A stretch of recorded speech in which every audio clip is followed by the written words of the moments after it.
الحمدللہ رب العالمین والصلاة والسلام علی حبیبہ محمد وآلہ وصحبہ اجمعین اما بعد فاعوذ باللہ من الشیطان الرجیم بسم اللہ الرحمن الرحیم قال اللہ تعالی فی القرآن الکریم والفرقان الحمید وَقَذَّبَ بِهِ قَوْمُكَ وَهُوَ الْحَقُّ قُلْ لَسْتُ عَلَيْكُمْ بِوَكِيلٍ اللهم سبحانك لا علم لنا إلا ما علمتنا إنك أنت العليم الحكيم مولاي صل وسلم دائما أبدا على حبيبك من زانت به الأسر وعزیز سامعین کرام السلام علیکم ورحمۃ اللہ وبرکاتہ۔ اللہ جل شانہ نے ارشاد فرمایا ہے اور اس کو آپ کی قوم نے جھٹلایا حالانکہ وہ سچ ہے۔ فرما دیجئے میں تم پر داروغہ نہیں ہوں۔ تو میں نے آپ کے سامنے قرآن کریم سے اس آیہ کریمہ کا ترجمہ عرض کیا ہے۔ قرآن کریم میں جگہ جگہ بے شمار پہلو ارشاد فرمائے گئے ہیں اور جتنے بھی پہلو ارشاد فرمائے گئے ہیں وہ تمام کے تمام انسانی ضروریات کی تکمیل سے متعلق ہیں۔ یہاں فرمایا گیا وَقَذَّبَ بِهِ قَوْمُكَ وَهُوَ الْحَقُّ، آپ کی قوم نے انکار کیا، یعنی انہوں نے اس قرآن کریم کو جھٹلایا۔ اور میں جب آیہ کریمہ تلاوت کر رہا ہوں تو یہ جو حصہ ہے نا وَقَذَّبَ بِهِ قَوْمُكَ، انکار اس کا کیا کس نے؟ آپ کی قوم۔ اللہ کریم نے کتنا بڑا احسان فرمایا تھا کہ وہ لوگ جو غلطی برائی کی گہرائیوں انتہا کو پہنچ رہے تھے وہاں بعثت محمد الرسول اللہ صلی اللہ علیہ وسلم سے نوازا۔ اور جب یہ ارشاد فرمایا نا قوموں کا، آپ کی قوم، کتنا شرف رب کائنات نے انہیں بخشا کہ بعثت محمد الرسول اللہ صلی اللہ علیہ وسلم مبعوث ہوئے۔ اب جتنا بڑا انعام ہے وہاں جس درجے کا انکار ہوگا اتنا بڑا پھر وہ سزا کا مستحق بھی ٹھہرایا جائے گا۔ ایک بینا شخص کسی کو اگر ٹکر مارتا ہے یا راہ چلتے ٹکر لگ جاتی ہے تو جو نابینا ہے اس کی نسبت جو بینا شخص ہے اس پر اعتراض بڑھ کر آئے گا کہ ایک جسے نظر نہیں آ رہا اس سے خطا ہوئی، غلطی ہوئی، دانستن ہے نادانستن ہے یہ الگ بحث ہے، لیکن جو بینا ہے جو دیکھ رہا ہے اور اس نے کسی کو راہ چلتے ٹکر ماری تو اس پر اعتراض اسی طرح آئے گا جتنی اس کے پاس استعداد تھی۔ تو اگر آپ غور فرمائیں کہ خیر القرون کا یہ پہلا زمانہ حضرت آدم علیہ السلام سے لے کر قیامت تک کے تمام زمانوں میں افضل ترین زمانہ ہے، اور جہاں یہ ارشاد فرمایا جا رہا ہے قوموں کا، آپ کی قوم، اللہ نے کتنا بڑا احسان فرمایا کہ معیت محمد الرسول اللہ صلی اللہ علیہ وسلم سے نوازا۔ اب یہاں جو دوسرا پہلو عرض کروں گا وہ یہ ہے، اور اسی ضمن میں جو میں نے تلاوت کی اس کا آخری حصہ بھی ہے کہ قُلْ لَسْتُ عَلَيْكُمْ بِوَكِيلٍ، کہ دنیا کا جو نظام ہے یہ امتحان گاہ ہے۔ اس امتحان گاہ میں اگر زور اور زبردستی ہو، مجبوری ہو تو پھر اس کا درجہ امتحان کا نہیں رہتا۔ انسانی وجود کے ساتھ ضروریات منسلک ہیں جنہیں عوارضات دنیا کہا جاتا ہے۔ اب ضروریات زندگی ہر انسان کے ساتھ ہیں، تکمیل کے ذرائع الگ ہو سکتے ہیں، تکمیل کے ذرائع حیثیت کے مطابق ہو سکتے ہیں۔ جیسے پیاس ہر انسان کے ایک فطری تقاضا ہے کہ اسے پیاس لگتی ہے۔ اب اس نے چلو میں پانی اٹھا کر پیا، اس نے مٹی کا برتن استعمال کیا، اس نے لوہے کا استعمال کیا، اس نے چاندی کا کیا، سونے کا کیا، مزید ہیرے جواہرات جڑے جو برتن ہیں ان سے اس نے پانی استعمال کیا۔ ذرائع میں فرق ہے، جو ضرورت ہے وہ ایک جیسی ہے، تکمیلی ذرائع جو ہیں وہ الگ الگ ہیں لیکن ضرورت ایک جیسی ہے۔ تو جب ضروریات زندگی کی تکمیل، اس کے لیے سبب بھی ضروری ہے، مجبوری بھی ہے، ساتھ اگر عبادت منسلک کر دی جاتی تو کون ہے جو اس عبادت کو پورا نہ کرتا؟ رات نیند نہیں آئے گی اگر عشاء نہیں کوئی پڑھے گا، یا اگر کسی نے فجر ادا نہیں کی تو وہ دوسرے دن کی فجر تک کوئی چیز کھا پی نہیں سکے گا۔ تو کون تھا جو عشاء نہ پڑھتا، کون تھا جو فجر نہ پڑھتا؟ لیکن پھر یہ سارا کچھ جو ہے پھر امتحان نہ ہوتا۔ یہ جو اللہ کریم نے افضل الخلق تخلیق فرمائی، پھر اس کا اعلان اللہ کریم نے فرشتوں میں فرمایا، جسے اپنی نعمت سے نوازا، جسے وہ خصوصیت عطا فرمائی جو کسی مخلوق میں نہیں ہے کہ کلام ذاتی اس پر نازل ہو اور وہ برداشت کر سکے۔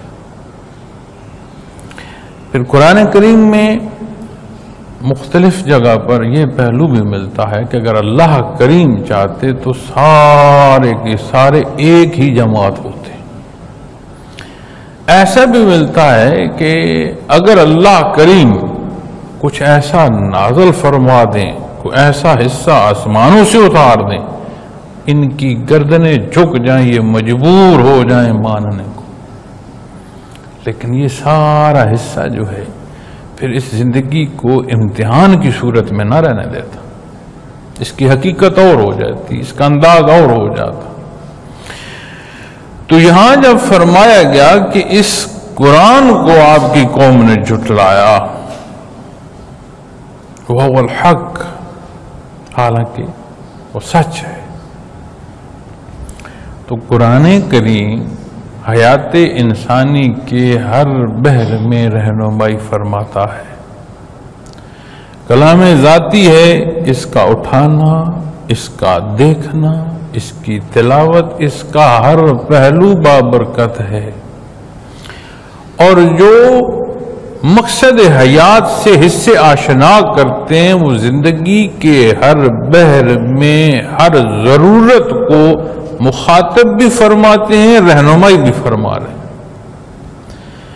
تو یہاں جو دوسرا پہلو عرض کر رہا ہوں، پہلا تو میں نے جو عرض کیا کہ کیسی بدبختی کہ جو اپنے آپ کو قوموں کا کہ حقیقت جو ہے یا حقیقی پہلو ہیں ان سے میں ناجس نے کی، اور کیسے وہ خوشبخت ہستیاں جنہیں ایمان لانا نصیب ہوا اور جو آپ کی قوم اس کی حقیقت سے جا ملے، کیسے خوشبخت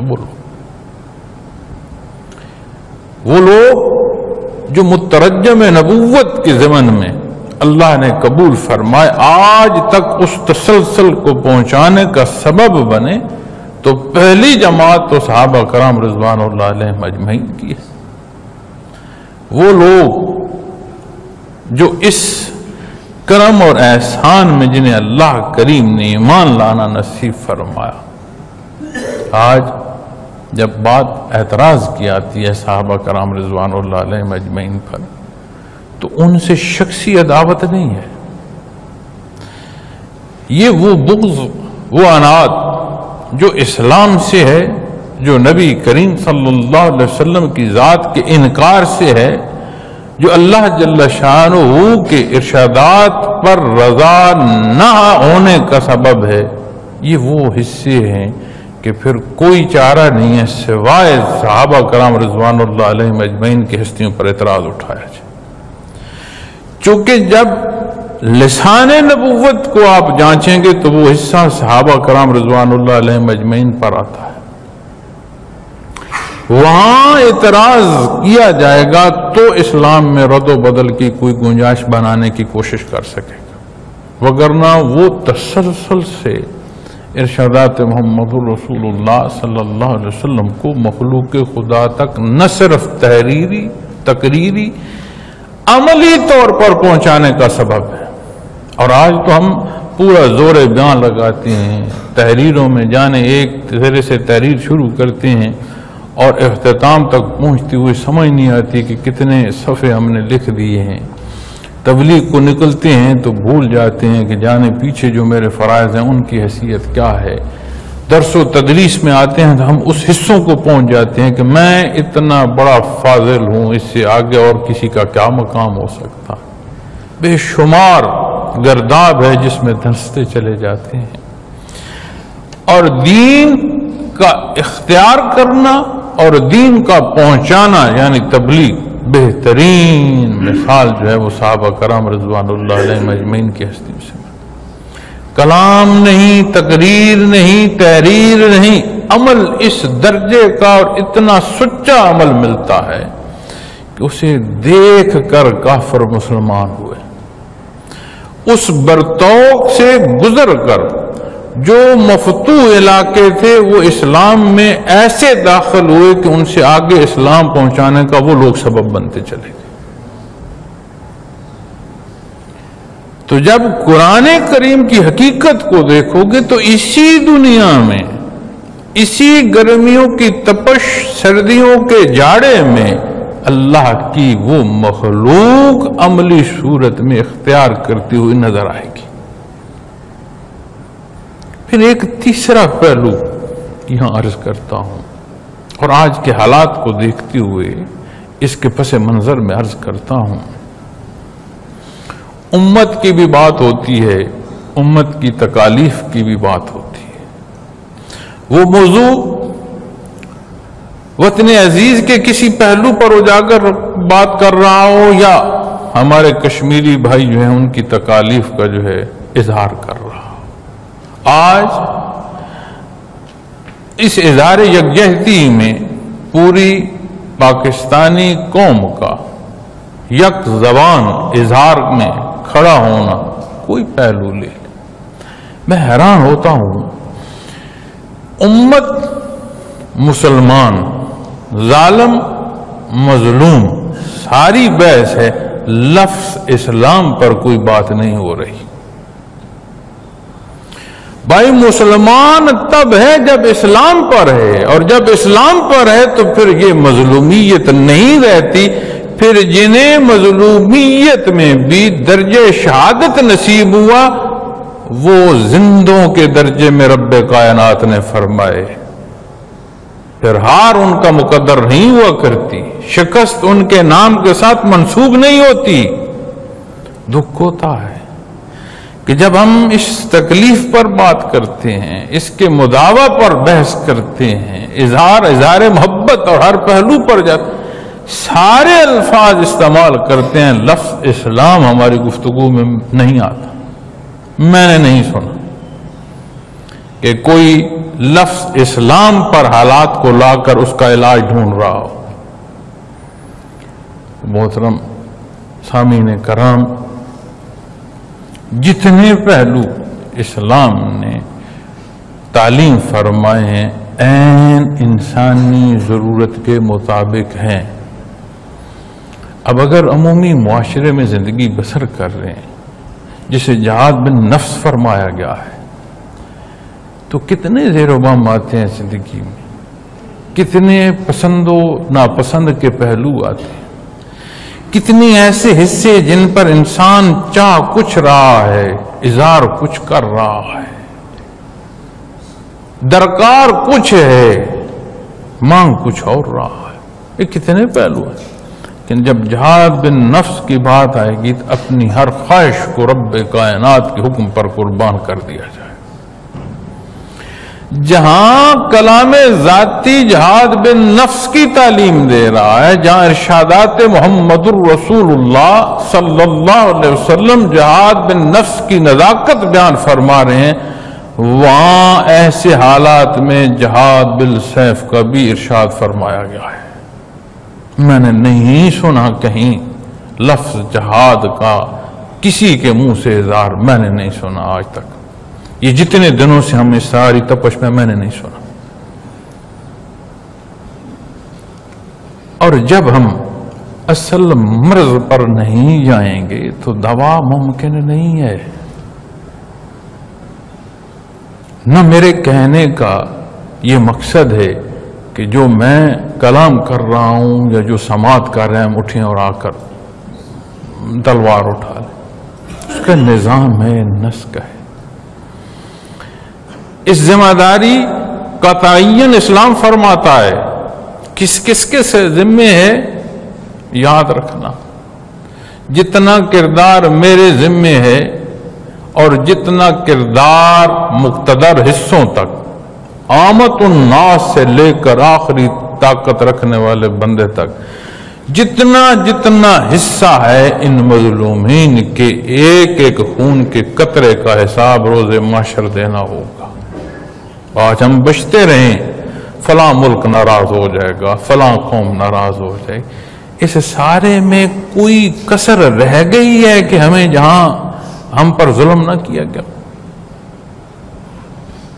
آپ غور کریں کتنے دن ہو گئے ہیں کشمیر میں کرفیو نافذ. اب جہاں کرفیو نافذ ہوتا ہے وہاں نقل و حرکت رک جاتی ہے.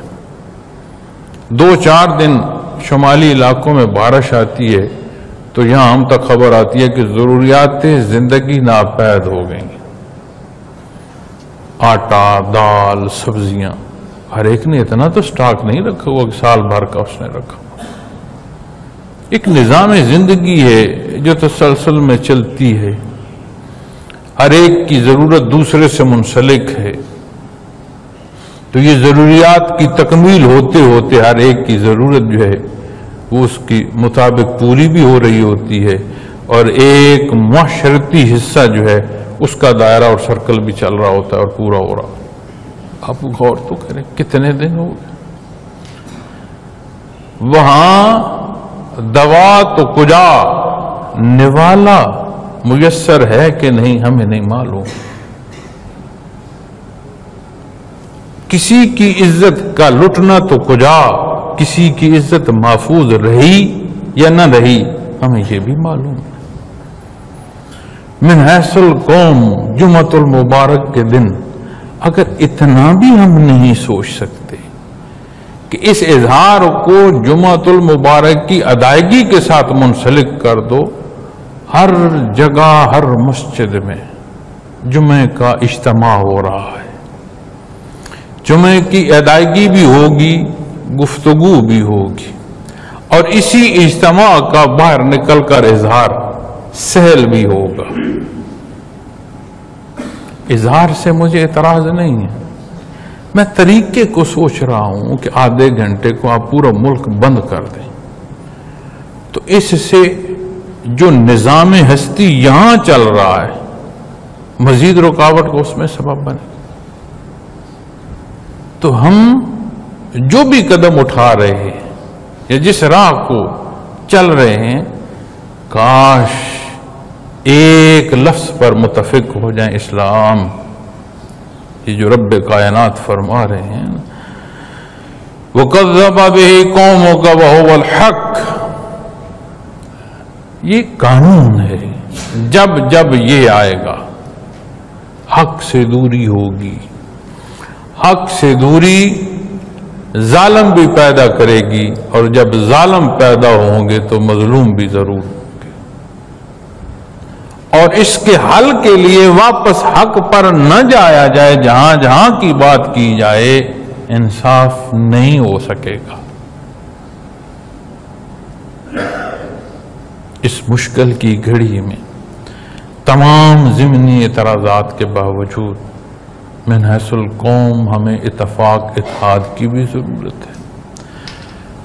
ہماری مسلح افواج جو ہمارے وجود کا حصہ ہیں ان کے ساتھ وہ جذبہ اتحاد کا جو ان کے وجود کی حرکتوں اور جو دشمن ہے ان پر جو ان کے وار ہیں ان تک ان کو طاقت دیتا چلا جائے. کون ہیں؟ عجیب عجیب ہمارے اندر ایک جو ہے تفریق ڈالی گئی ہے. آپ مسلح افواج کی بات کریں، کون ہیں یہ لوگ؟ میرا بیٹا ہوگا، میرا بھائی ہوگا، میرا عزیز ہوگا۔ کہاں سے گئے ہیں یہ لوگ؟ جب اپنی ملازمت کی مدت پوری کرتے ہیں تو پھر کہاں جاتے ہیں یہ لوگ؟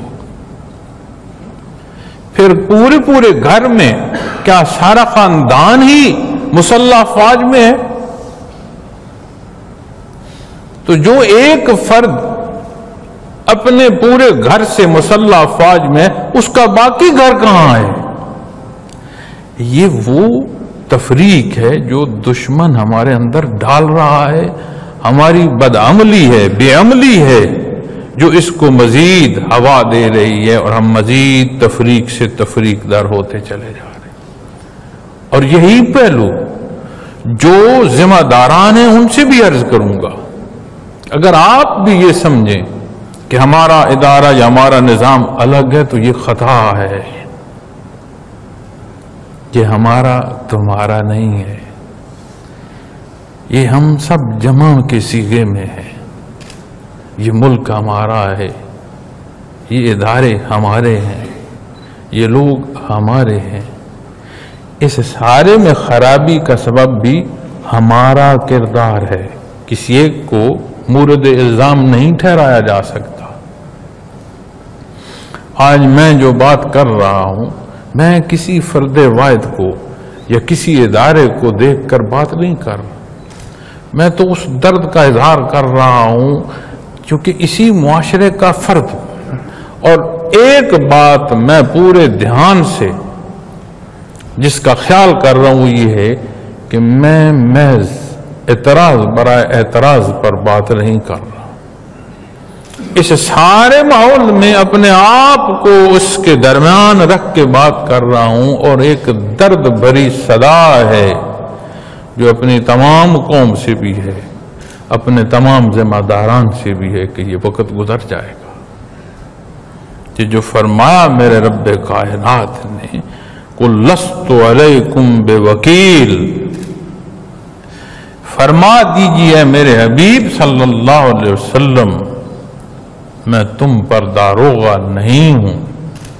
مجبور نہیں کیا گیا کسی کو، اور جب مجبور نہیں کیا گیا، موقع دیا گیا ہے تو پھر یہ پڑتال ہوگی کہ اس موقع پر کس نے کیا کیا عمل کیا۔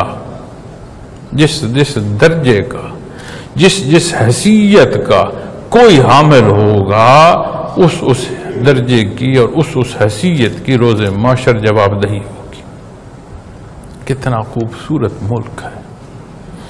آپ امت کو دیکھیں، اسلامی ممالک کو دیکھیں، کردار کو دیکھیں، جہاں جہاں ظلم ہو رہا ہے وہاں ہم جو اظہار ہمدردی کر رہے ہیں، اس اظہار کو دیکھیں، دکھ ہوتا ہے۔ ایک وقت تھا مسلمان عددی حصے میں کم تھے اور غیر مسلم مظلوم کا مداوع کرنے کے سبب تھے۔ آج عددی حصے میں مسلمان قوم تمام مذاہب کے ماننے والوں میں سے دنیا بھر میں سب سے کثیر ہے، زیادہ ہے۔ کسی کا مداوع تو کجا، خود مظلوم ہے۔ کیا فرق ہے؟ اسلام یہ جو کلام ذاتی بیان فرما رہا، یہ فرق ہے۔ اسلام پر جو عمل ہے وہ ایمان کو توانا کرے گا۔ وہ توانا ہونا توکل علی اللہ کا سبب ہوگا۔ وہ بصارت نہیں، بصیرت اس درجے کی عطا کرے گا کہ یہ میرا اور آپ کا آنکھیں چار ہونا تو بڑا کم ہے، قیامت کے برپا ہونے اور اللہ جل شانہ کے حضور اپنے حساب کتاب دینے کو دکھا رہا ہوگا۔ زندگی یہاں بسر کر رہا ہے، صبح یہاں ہو رہی ہے، شام یہاں ہو رہی ہے، لین دین کلام سماعت یہاں ہو رہا ہے، ہر حصے کو وہ لے کر روز محشر کھڑا ہے۔ جب حیات یہاں کی بسر روز معاشر کے حال میں ہوگی، پھر ایسے حالات اس قوم کے ہو نہیں سکتے۔ یہ محکوم کو محکومی میں یہ عمل جو ہے دین اسلام کا عمل، یہ محکومی میں نہیں رہنے دیتا۔ پھر اسی طرح آپ غور فرمائیں کہ محرم الحرام کی آمد ہے۔ ہم جب یہاں اظہار محبت کریں گے، خانواد رسول صلی اللہ علیہ وسلم کی قربانی کی بات کریں گے، تو ایک نقطہ عرض کرنا چاہوں گا۔ خاندان طے ہو گیا، وہ خون نبی کریم صلی اللہ علیہ وسلم نے ایک دفعہ وہ جو پچنا لگاتے تھے، اس میں سے یہ ہوتا ہے کہ بیماری کے لیے کچھ خون نکال لیا جاتا تھا تو خاص موسم میں، تاکہ وجود سے کوئی خون جو خراب ہے وہ نکل جائے تو باقی صحت جو ہے وہ بہتر رکھے۔ تو آپ صلی اللہ علیہ وسلم نے اسی طرح وہ علاج کے طور پر جو خون نکالا گیا آپ صلی اللہ علیہ وسلم کا، تو ایک پیالے میں یا کسی برتن میں تھوڑا سا خون تھا۔ آپ نے وہاں موجود اپنے ایک غلام سے فرمایا، صحابی سے فرمایا، کسی ایک طرف جا کر ڈولو، تو وہ اٹھا کر لے گئے۔ پلٹ کر آئے تو آپ نے جب ان کی طرف دیکھا، یعنی کہ مقصد کے جو حکم دیا پورا ہو گیا، تو انہوں نے عرض کی یا رسول اللہ صلی اللہ علیہ وسلم میں ڈول نہیں سکا۔ کیا کیا؟ یا رسول اللہ صلی اللہ علیہ وسلم مجھ میں ہمت نہیں تھی کہ میں اسے زمین پر ڈولتا، میں نے پی لیا ہے۔ خون کا قطرہ بہہ جائے تو وضو ٹوٹ جاتا ہے۔ خون حرام کی حکم میں آتا ہے۔ آپ صلی اللہ علیہ وسلم کا خون جو بیماری کی صورت میں نکالا گیا تھا، ہمت نہیں پڑی کہ آپ کا خون ہو تو زمین پر ڈولو۔ آپ نے فرمایا جس کا مفہوم عالی ہے کہ یہ دوزخ کی آگ جو ہے یہ نہیں چھو سکے گی۔ وہ خون بخشش کا سبب بن گیا۔ اور خانواد رسول کی رگوں میں کون سا خون تھا؟ کیوں طے ہوا؟ ذرا سی بات تھی، مان لیتے، بیعت کی بات تھی تو انکار نہ فرماتے۔ اگر خطوط کا اظہار ہے تو خطوط کا اقرار نہ کرتے، چند لمحے وہاں گزار لیتے، وہاں سے ہٹ آتے تو مخلوق تھی آپ کے لشکر میں، کس کی جرت ہوتی آپ پر ہاتھ اٹھا؟ کیا اختیار کیا؟ جو کلام ذاتی نے فرمایا۔ کس عمل کی پیروی کی؟ جو ارشادات محمد الرسول اللہ صلی اللہ علیہ وسلم۔ وہ خون جس کے صدقے عزتیں جان دے، اس خون کو ان ہستیوں نے اللہ کی راہ میں زمین پر ڈول دیا، جسے پیالے میں ڈال کر کسی کے ہاتھ میں رکھتے ہوئے ڈولنا ممکن نہ تھا۔ کس لیے؟ یہ جو فرمایا نا کہ ایک تو وہ جنہوں نے انکار کیا، یہ وہ ہستیاں ہیں جنہوں نے اقرار کیا، اور آپ کی قوم کلام ذاتی ارشاد فرماتی ہے قوموں کا وہ الحق، یہ حق ہے۔ اور جس زندگی میں ہم بھول جاتے ہیں، جس زندگی میں ہم میں ہو جاتے ہیں، اس زندگی میں معیت باری تعالیٰ کے اسباب موجود ہیں۔ یہ جو ذکر اذکار کی بات کی جاتی ہے، یہ جو شعبہ تصوف کی بات کی جاتی ہے، یہ بام ایک دوسرے کے بزرگی کا اظہار نہیں ہے۔ معزز سامعین کرام، اس راہ پر چل کر تو دیکھو، اس سے آشنا ہو کر تو دیکھو، تمہیں سمجھ آئے کہ لمحہ لمحہ معیت باری تعالیٰ میں کیسا ہوتا ہے۔ دوسرے سے کلام بعد میں ہوگا، اپنی سوچ کو پرکھنے لگو گے کہ میں اللہ کے روبرو سوچ رہا ہوں۔ قیامت کا حساب تو اللہ کریم کے حضور ہے، اس کے روبرو اپنا حساب آج خود شروع کر دو گے۔ اس دن کا حساب جو ہوگا اس میں بے اختیار ہوگے۔ آج کا جو حساب کر رہے ہو اس میں اختیار ہوگا۔ کہ اس سے ہٹ جایا جائے جو غلطی اور کوتاہی ہے، معافی کی طرف چلا جائے. اور اگر ہم ایسا نہیں کریں گے تو یہ جو کچھ ہمارے ساتھ ہو رہا ہے اس میں اضافہ ہوگا، ضلالت اور رسوائی بڑھے گی.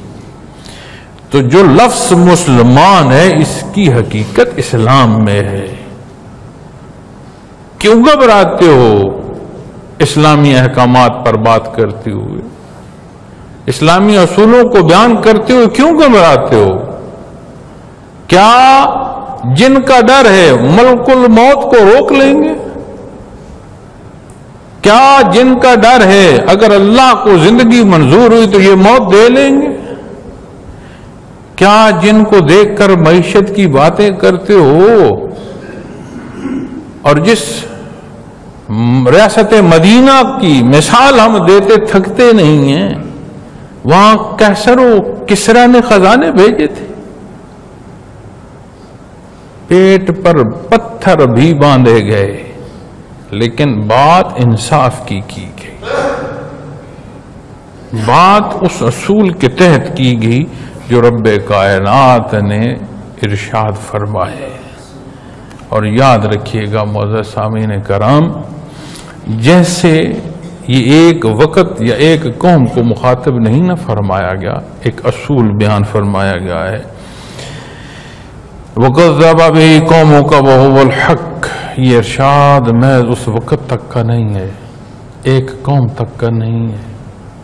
اور یہ جو فرمان ہے قوموں کا، جو بھی ارشادات محمد رسول اللہ صلی اللہ علیہ وسلم پر عمل کرے گا، اس ارشاد کے تحت کسی نہ کسی درجے میں آپ کی قوم میں شامل ہو جائے.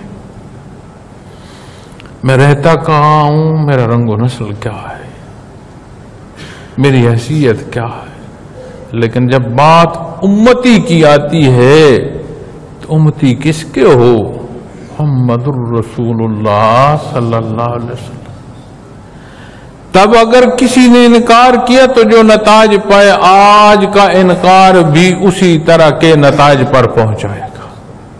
اور تب جنہوں نے انکار کیا اور آپ کی قوم میں شمار ہوئے، آج بھی جو اقرار کرے گا اپنے اپنے اقرار کے درجے کے مطابق آپ صلی اللہ علیہ وسلم کی قوم میں شامل ہوتا چلا جائے. کتنا بڑا انعام ہے. اور جب فرمانا وَهُوَ الْحَقُّ، تو بھائی ہٹ کر دیکھ لو. ہم ہٹ کر دیکھ رہے ہیں، اب تو یہ کہنا چاہیے کہ پلٹ کر دیکھ لو کہ بہتری آتی ہے کہ نہیں آتی. قُلْ لَسْتُ عَلَيْكُمْ بِوَكِيلٍ، زبردستی نہیں ہے بھائی. روز معاشر کے حوالے سے حالات ملتے ہیں، پلسرات کے حوالے سے باتیں ملتی ہیں کلام ذاتی میں. تو ایک واقعہ بیان فرمایا جا رہا ہے جو پیش آئے گا. وہ لوگ جنہوں نے اس کلام ذاتی کو ایسا مانا کہ عمل تک لے گئے، انہیں ایسا نور عطا ہوگا جو ان کے سامنے اور ان کے سیدھے ہاتھ پر، اور پلسرات پر اس وقت جو گھٹاٹوپ اندھیرے اور شدت ہے اس میں اس کی روشنی میں چلنا جو ہے آسان ہوتا چلا جائے. تو پیچھے پکارنے والے پکاریں گے جن کے پاس وہ نور نہیں ہوگا، اور وہ لوگ ہوں گے جو دنیا میں آشنا تھے کہ کچھ یہ نور کی روشنی ہمیں بھی دے دو. تو وہ ارشاد فرمائیں گے کہ اگر یہ نور کی روشنی تم نے لینی ہے تو میاں پلٹ جاؤ، یہ یہاں میسر نہیں ہے، یہ لے کر آنی پڑے گی. تو کلام ذاتی فرماتا ہے پردہ نہیں، دیوار، درمیان میں دیوار حائل ہو جائے. اس دروازے کی ایک طرف تو آسائش ہوگی اور دوسری طرف عذاب ہوگا. تو جہاں میں اور آپ زندگی بسر کر رہے ہیں معزز سامعین کرام، یہ وہ مقام ہے جو پل صراط سے گزرنے کے لیے جو نور کی روشنی درکار ہے اس کا حصول یہاں ہے. ہم بڑے دور کی اور بڑے اپنی ذات اور اپنی حیثیت سے باہر کا سوچتے ہیں. میں نے ایک نے بہتر عمل کر دیا تو کیا ہوگا. قرآن کریم اور حدیث مبارکہ کو دیکھیں نا تو یہ جو دنیا میں بدامنی نہ صرف ہماری جو انسان کی اپنی غلطیوں سے ہے، ایک دوسرے سے جو لڑائی ایسے چھوڑ دیں، موسموں کے تغیر و تبدل اور جو شدت ہے، اب دیکھو نا پانی حیات کا سبب، تو جب سیلاب کی صورت آ جائے تو کیا وہ عذاب نہیں بنتا؟ تو جب ان سارے معاملات کو دیکھو گے نا تو یہ جو ارتاش پیدا ہو جاتا ہے جنگلوں میں، درختوں میں، سبزوں میں، پہاڑوں میں، زلزلے، ان سارے حصوں کو دیکھو، ہر بد عملی ایک اثر پیدا کرتی ہے، ایک فساد پیدا کرتی ہے۔ کلام ذاتی ہونا دنیا میں فساد نہ پیدا کرو۔ اب ہر بے عمل جہاں جہاں سے گزر رہا ہے اس کے کردار کے سبب وہاں اس کی فضاؤں میں، جہاں سے وہ گزر رہا ہے وہاں کی فضاؤں میں بھی تنگی اور تکلیف بکھیرتا جا رہا ہے۔ تو نہ ہمارے ہونے سے نتائج پر کوئی اثر آئے گا کسی طرف کا، چونکہ نتائج اللہ کے دستے قدرت میں دنیا میں ہوگا وہ جو اللہ کو منظور ہے۔ ہمارے ذمہ کیا آیا؟ جو ہم نے نیت کی، جو ہم نے چاہا، جس راہ کو ہم نے چنا۔ اس لیے میں عرض کروں گا کہ مجھ سمیت ہر لمحے یہ ضرورت ہے کہ صبح و شام اپنی نگہداشت کریں، میں کہاں ہوں، میں کلام کیا کر رہا ہوں، میرا عمل کیا ہے، میری سوچ کیا ہے، اور یہ اللہ کا کلام ہے۔ ترجمے کے ساتھ اسے پڑھنا شروع کریں، رونگٹے کھڑے ہو جائیں۔ اتنی باریک مثالیں ہیں کہ حیران ہو جائیں گے کہ کوئی پہلو تشنا چھوڑا نہیں رب کائنات، جامع اکمل کلام ہے، کیوں نہ ہو کلام ذات باری تعالی جو ہے۔ اور اس کے استحکام پر، اس کے اصول و ضوابط کے مستحکم ہونے پر صدیاں شاہد ہیں۔ تو اللہ کریم ہمیں کمی بیشی کی معافی اور دین حق کو سمجھنے اور اس پر عمل کی توفیق عطا فرمائے۔ اللہ کریم ہمارے وہ کشمیری بھائی جن پر ظلم ہو رہا ہے ایسا سبب فرمائے کہ یہ ظالم اپنے کیے کی سزا بھی پائیں اور ان مظلوموں کو بھی ایک خوش زندگی نصیب ہو۔ اللہ ہمارے اس ملک کو بھی حفاظت میں رکھے، امت کو بھی غیرت ایمانی جو ہے وہ عطا فرمائے۔ اللہ کریم میرا اور آپ کا حامی و ناصر ہو۔ وآخر دعوانا الحمدللہ۔